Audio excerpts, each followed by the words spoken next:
The year was 772 AD. Europe trembled under the shadow of chaos. To the north, the Saxon tribes wild, fierce, and to the west rose one man who refused to kneel before the storm, Charles, king of the Franks. You know him today as Charlemagne. And unbroken raided Christian lands, burning churches and slaughtering priests. Charles the Great, but before he became legend, he waged a war soaked in blood, faith, and fury, a war that lasted over 3 decades. A war not for gold or land, but for souls. Tonight, we step into that world where the sword decided faith, and every sunrise meant another field of death.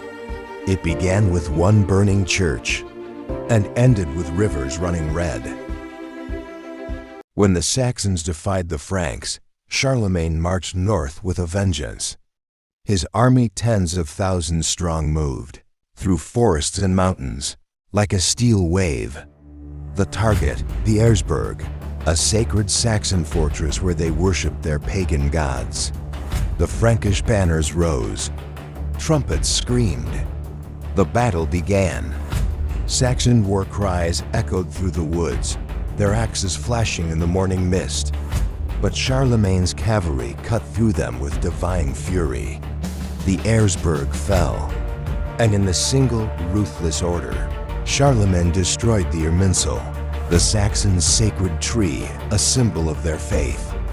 The message was clear: your gods have fallen. Submit to mine. But the Saxons were not broken. They retreated into the forests, vowing revenge. And that revenge would come soon. Out of the ashes rose a leader the Saxons would follow to death, Widukind, the fearless warrior prince. He united the tribes under one banner, vengeance. In 777 AD, while Charlemagne fought far away in Spain, Widukind struck back. Saxon warriors swept across the Frankish frontier, villages burned, churches torn apart, priests slain. When Charlemagne returned, he found not victory, but rebellion. And what followed was one of the bloodiest reprisals in medieval history. At Verden, in 782, Charlemagne ordered the execution of 4,500 Saxon captives. One by one, they were beheaded, no mercy, no trial. The river ran red for days.